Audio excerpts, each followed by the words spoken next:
আজকে আমরা পড়বো JC Bose a beautiful mind. তাহলে আমরা এখানে ইউনিট 1 এর পড়াটা আজকে শুরু করছি। প্রথমে বলছে দেখ, historically in 1895 India was under British rule. ইতিহাসে 1895 সালে ইন্ডিয়া ছিল কি ব্রিটিশ রুলের আন্ডারে। আর different history was made that year the town hall in Kolkata. বলছে কি একটা অন্য ইতিহাস তৈরি হয়েছিল, কোথায় হয়েছিল? কলকাতার টাউন হলে। An interesting demonstration. এখানে ডেমনস্ট্রেশন মানেটা কি সেটা এখানে দেওয়া আছে। ডেমনস্ট্রেশন মানে হচ্ছে an activity that shows and explain how something works.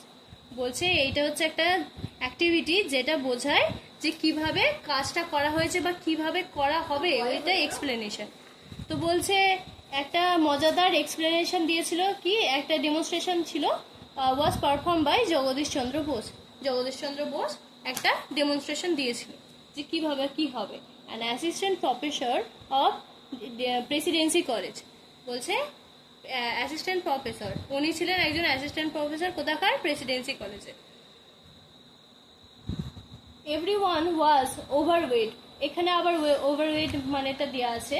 Overweight মানে হচ্ছে ইমপ্রেসড, মানে খুব মজা হয়েছিল। ইমপ্রেসড মানে খুবই তোর এটা কি বলে উৎসাহিত হয়েছিল বলতে পারিস, বা খুব মজা পেয়েছিল। হোয়েন যখন the electromagnetic wave travel from the lecture hall to a third room about 75 metre away. কোথায় হয়েছিল, কি হয়েছিল? বলছে যখন ম্যাগনেটিক ওয়েভ একটা তরঙ্গ, যেটা তোর এক্সপেরিমেন্ট করেছিল জগদীশ চন্দ্র বসু, আর ওটা ট্রাভেল করেছিল, ওইটা হচ্ছে তোর লেকচার হল থেকে থার্ড রুম মানে 75 মিটার পর্যন্ত যখন এটা বিস্তৃত হয়েছিল, তখন ওটা দেখে সবাই অবাক হয়ে গেছিল।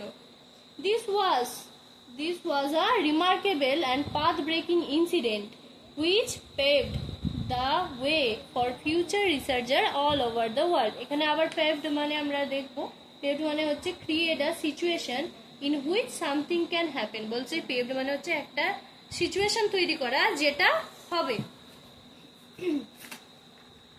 তো এখানে বলছে যে দিস ওয়ে পাস থ্রু, এখানে একটা লাইন মিস করে গেছে, যে this way pass through 3 solid wall. বলছে এখানে এই যে ওয়েবটা আছে সেটা যে আমাদের শক্ত দেয়াল আছে না, ওইটাকে না ভেদ করে গেছিল।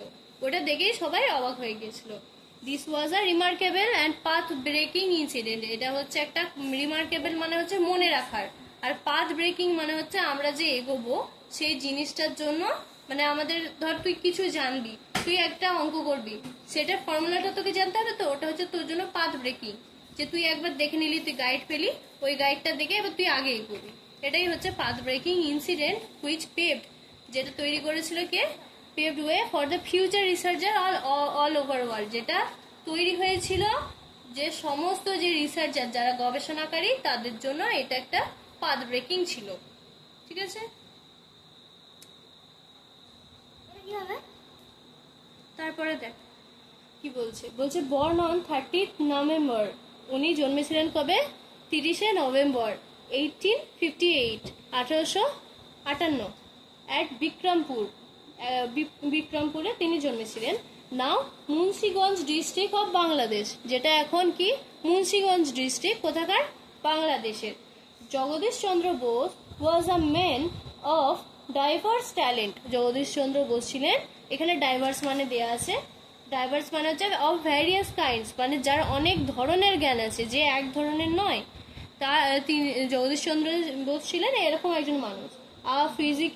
Physicist, biologist, botanist as well as writer of science fiction. তিনি ছিলেন একজন বায়োলজিস্ট, বোটানিস্ট, ঠিক আছে। তিনি ছিলেন পদার্থবিজ্ঞানকারী, মানে যে এটা আমরা ফিজিক্স পড়ি, তারপর আরো অন্যান্য সায়েন্সের যে সেকশন আছে ওইটা নিয়েও লেখালেখি করতেন। হিজ ফাদার, তার বাবা, ভগবান চন্দ্র Bose was a leader of, তিনি একজন লিডার ছিলেন অফ দ্য ব্রহ্ম সমাজ। এটা ব্রহ্ম সমাজ বলে ছিল, ওর তিনি লিডার ছিলেন। হি worked as deputy magistrate in Faridpur. তিনি কি করতেন? ডেপুটি ম্যাজিস্ট্রেট হিসেবে কাজ করেছেন। কোথায়? ফরিদপুরে। Bardhaman and in other places, বর্ধমানেও করেছেন আর অন্যান্য জায়গাতেও করেছেন। Jagadish চন্দ্র's education started in vernacular school, তিনি জগদীশ চন্দ্র বোসের স্টার্ট হয়েছিল যে পড়াশোনা শুরু হয়েছে একটা ভার্নাকুলার স্কুলে, বিকজ হিজ ফাদার, কারণ তার বাবা বিলিভ মানে বিশ্বাস করতো that one must know one's mother tongue before learning any other language. তার বাবা মনে করতো যে যে ওনাকে যে কোনো মানুষকে কিছু শিখতে গেলে, যে কোনো তোর পড়াশোনা শিখতে গেলে তোকে আগে নিজের মায়ের মাতৃভাষা, সেটা তোর মাতৃভাষা বাংলা হোক বা হিন্দি হোক বা ইংরাজি হোক, সেটা তোকে ভালো করে জানা দরকার।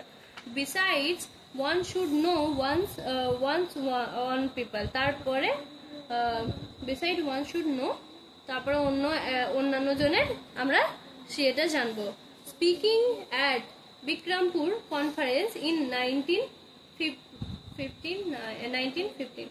আচ্ছা, আমি এতটা পড়া দিচ্ছি না, এতটা দিচ্ছি পিপল পর্যন্ত, ঠিক আছে।